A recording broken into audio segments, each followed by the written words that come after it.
আটিয়া বন অধ্যাদেশ ৮২ বাতিল এবং জনসাধারণের বসত ভিটা বন বিভাগ কর্তৃক উচ্ছেদের অভিযানের বিরুদ্ধে আজকে এই ধলাপাড়াতে মানববন্ধন হচ্ছে।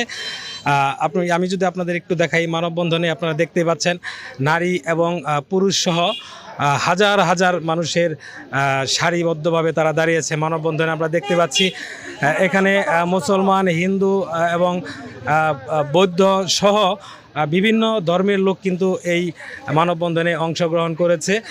আমরা দেখতে পাচ্ছি ইতিমধ্যে সেই ধলাপাড়া যে বাজারটি রয়েছে, ধলাপাড়া বাজার থেকে একদম বন বিভাগের অফিস পর্যন্ত কিন্তু রাস্তার দুই পাশে সারিবদ্ধভাবে দাঁড়িয়ে আছে হাজারো জনতা।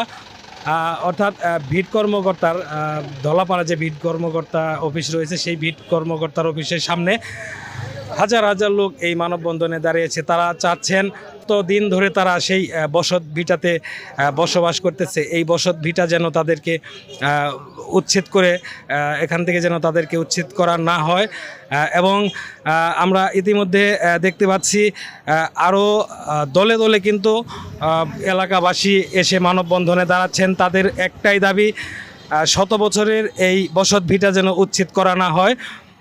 আমরা ইতিমধ্যে দেখতে পেরেছি এখানে হিন্দু, মুসলিম সহ উপজাতি সহ অন্যান্য ধর্মের লোকজনও কিন্তু এই মানববন্ধনে অংশগ্রহণ করেছে।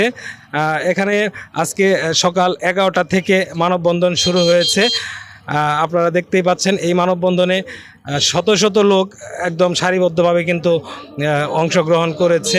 হাজার লোকের আজকের এই মানববন্ধনের তাদের একটাই দাবি, তাদের বসত ভিটা যেন উচ্ছেদ না করা হয়, তাদের থাকার নিবাস যেন ভেঙে চুরে না দেওয়া হয়, এটাই তাদের আশা এবং প্রত্যাশা। আর তারই প্রতিবাদে কিন্তু আজকে মানববন্ধনে এখানে দাঁড়িয়েছে। এখানে আমরা দেখতে পাচ্ছি প্রিন্ট মিডিয়া, ইলেকট্রনিক্স মিডিয়া সহ বিভিন্ন গণমাধ্যম কর্মীরা এখানে এসেছেন। সেই সাথে এখানে জনপ্রতিনিধি, এলাকাবাসী, সাথে সাথে ছাত্র জনতা, অর্থাৎ এলাকার সমস্ত লোক কিন্তু এই মানববন্ধনে দাঁড়িয়েছে। আপনারা দেখতেই পাচ্ছেন। ইতিমধ্যে আমরা দেখতে পাচ্ছি বাংলাদেশ জাতীয়তাবাদী দল বিএনপির কেন্দ্রীয় নির্বাহী কমিটির সদস্য ও ঘাটাইল বিএনপির সাংগঠনিক অভিভাবক অ্যাডভোকেট SM ওবায়দুল হক নাসির, সে হাজার হাজার লোক নিয়ে এই মানববন্ধনে যুক্ত হয়েছে আমরা দেখতে পাচ্ছি। মধ্যে এই মানববন্ধনে কিন্তু একটি বহর নিয়ে সেই কেন্দ্রীয় বিএনপির নেতা অ্যাডভোকেট ওবায়দুল হক নাসির এখানে যুক্ত হয়েছেন। আমরা আসলেই জানতে চাইব জাতীয় নির্বাহী কমিটির সদস্য এবং ঘাটাইল সাংগঠনিক বিএনপির যে নেতা রয়েছেন SM ওবায়দুল হক নাসির, আমরা তার কাছে জানতে চেষ্টা করব যে আজকের এই মানববন্ধনে কি সিদ্ধান্ত হতে পারে বা তারা কি সিদ্ধান্ত নেবেন। আমরা এখন যাব সেই অ্যাডভোকেট ওবায়দুল হক নাসিরের কাছে। যাতে আছে, কেউ গাছপালা না কাটে, বন উজাড় না হয়, কেউ যাতে অবৈধ দখল করে বিল্ডিং বানাইতে না পারে, যেটা অবৈধ দখল নাকি, সেই বিষয়ে তো আপনারা সহযোগিতা করবেন। শুনেন, কিছু পাইতে হলে কিন্তু কিছু দিতে হয় বাবা। আমার কথা কি আপনাকে খারাপ লাগতেছে? কিছু পাইতে হইলে কিন্তু দিতে হয়। আমি যদি আমার রক্ষা, আমার অধিকার, আমার বনের ভিতরে আমি দীর্ঘদিন বসবাস করেছি, এই সরকারের কাছ থেকে কিন্তু আমার আদায় করতে হবে। রাষ্ট্রের যে সরকারের কাছে, তার কাছে আদায় করতে হবে। আমি কি জোর করে পারবো? হ্যাঁ, বসবাস করলাম, কিন্তু এই যে আমরা একটার পর একটা আমাদের যে উত্তরাধিকার, নর্মাল জমিতে যেরকম নামজারি উত্তরাধিকার হয়, আমরা তো এটা পারতেছি না। তাইলে এই অধ্যাদেশ বাতিল করতে হবে। আর এই অধ্যাদেশ বাতিল করার জন্য একটা নির্বাচিত সরকার লাগবে। এই সরকার কি পারবে? অতীতে বহু সরকার, বহু এমপি সাহেবরা আপনাদেরকে এভাবে বলে গেছে না? হয়েছে? হয় নাই। আসলে কি হয়েছে, বিগত 15 বছরে তো ভোটেরও দরকার হয় নাই। তো ভোটের দরকার হলে আপনার কাছে আশা লাগতো, তখন তো করা লাগতো, বাধ্য হইতো। না করা লাগলে আর একটা ঘর দিবার গেলে 50,000 টাকা ঘুষ দিতে হবে। এই গাটেরা বলে যে আমার একটা ঘর ভাঙ্গা যদি দিতে চান তাহলে 50,000 টাকা ঘুষ দিতে হবে।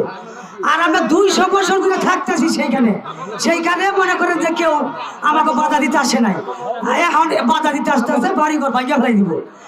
আপনারা আমাদের জায়গা দিবেন না দিবেন না, নয় গুলি করে মেরে ফেলেছেন। আমরা কি আমরা বাংলাদেশের লোক না, আমরা সর্বপূর্ব ঘাটালের লোক।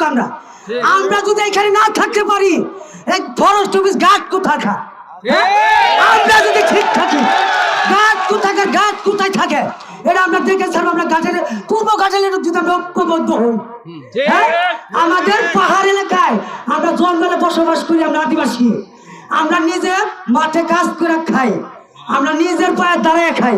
তাও আমাদের পাহাড় এলাকায় বন জঙ্গলে জানি কোনো লোক কোনো ঘাট অফিসার যাইতে পারে না। এক কথায় সবাই ঐক্যবদ্ধ থাকতে হবে।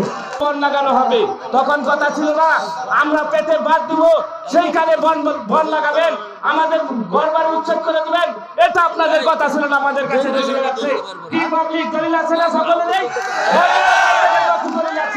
একটা অংশ মির্জাপুর, কালিয়াপুর, সখীপুর, এদিকে ভালুকা, ফুলবাড়িয়া, ঘাটাল এবং মধুপুরের একটা অংশ এই বর্ণনার জন্য বাংলাদেশে আরেকটা আইন হয়েছে।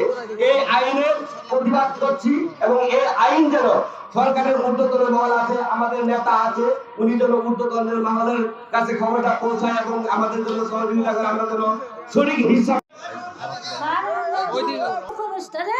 আমাকে দৌড়াইতেছে, জরিমানা খাইতেছে, একর জমি কাগজপত্র আছে সব কিছু। আবার যদি যাই আমরা মরবো না তাগো মানব। সাধারণ সম্পাদক, বিএনপি নির্বাহী কমিটির অন্যতম সদস্য, কাটালের অভিভাবক, 4.5 লক্ষ মানুষের নয়নের মণি, আমি আজকে এখানে আবেদন করব। অবৈধ ভাবে সরকার যে পদক্ষেপ নিয়েছে, জনগণকে 100-150 বছর দিয়ে 100-150 বছর রেখে দখল দিয়ে সেই স্থাপনা থেকে উচ্ছেদ করার জন্য যে পায়তারা করছে, সেই পায়তারার আমি তীব্র নিন্দা জানাচ্ছি। আপনাদের নাসির ভাইয়ের হাতকে শক্তিশালী করতে হবে, সবাই নাসির ভাইয়ের সামনে এগিয়ে নেওয়ার চেষ্টা করবেন। এই আমাদের মাঝে উপস্থিত রয়েছেন আমাদের গণমানুষের নেতা, ঘাটালের 4.5 লক্ষ নয়নের মণি, যিনি আজকের এই আটিয়া অধ্যাদেশ বাতিলের দাবিতে যিনি আপনাদের পাশে এসে দাঁড়িয়েছেন, সেই ব্যক্তিত্ব আমাদের পরিচিত বাংলাদেশ জাতীয়তাবাদী দলের কেন্দ্রীয় সদস্য ওবায়দুল হক নাসির ভাই এখানে উপস্থিত রয়েছেন। আমি একজন পাহাড়ের মানুষ, তাই আমি পাহাড়ের যারা ভুক্তভোগী আছেন সকলের দুঃখ দুর্দশার সাথে আমি একজন শরীক। আচ্ছা, ঠিক আছে, থ্যাংক ইউ। অন্যায় অযৌক্তিকভাবে যে ফরেস্ট কর্মকর্তারা টাকার বিনিময়ে এই সমস্ত সাধারণ মানুষদেরকে নির্যাতন করছেন এবং হয়রানি করছেন, হুমকি দিচ্ছেন, আজকের এই মানববন্ধন থেকে স্পষ্ট বার্তা দিতে চাই, এর পরবর্তী মুহূর্তে কোন সাধারণ পাবলিকের কাছ থেকে যদি টাকার বিনিময়ে অবৈধভাবে ভয় দেখিয়ে হুমকি দিয়ে কোনো কিছু করতে চান, এই পাহাড়ি যারা জনগোষ্ঠী আছে ঐক্যবদ্ধ হয়ে তাদের প্রতিহত করবেন। আমরা আপনাদের সাথে আছি। একটি কথা আমার নেতার কাছে বলতে চাই, আটিয়া অধ্যাদেশ 82 স্থগিত করতে হবে। বন অধ্যাদেশ 87 হোসেন মোহাম্মদ সাহেবের আইন বাতিল করতে হবে। কিন্তু অধ্যাদেশ বাতিল এবং আইন বাতিলের পূর্ব পর্যন্ত এটা আমাদের জননেতা, আমাদের সাংগঠনিক অভিভাবক, ঘাটালের অভিভাবক, বাংলাদেশ জাতীয়তাবাদী দল কেন্দ্রীয় কমিটির অন্যতম নির্বাহী সদস্য, সাবেক ছাত্রনেতা, ছাত্রদলের ভারপ্রাপ্ত সাধারণ সম্পাদক এস.এম. ওবায়দুল হক নাসিরের নেতৃত্বে যতদিন পর্যন্ত এই আটিয়া বন অধ্যাদেশ 82 স্থগিত না হবে, বন আইন 87 বাতিল হবে, ততদিন আমাদের আন্দোলন সংগ্রাম চালিয়ে যেতে হবে।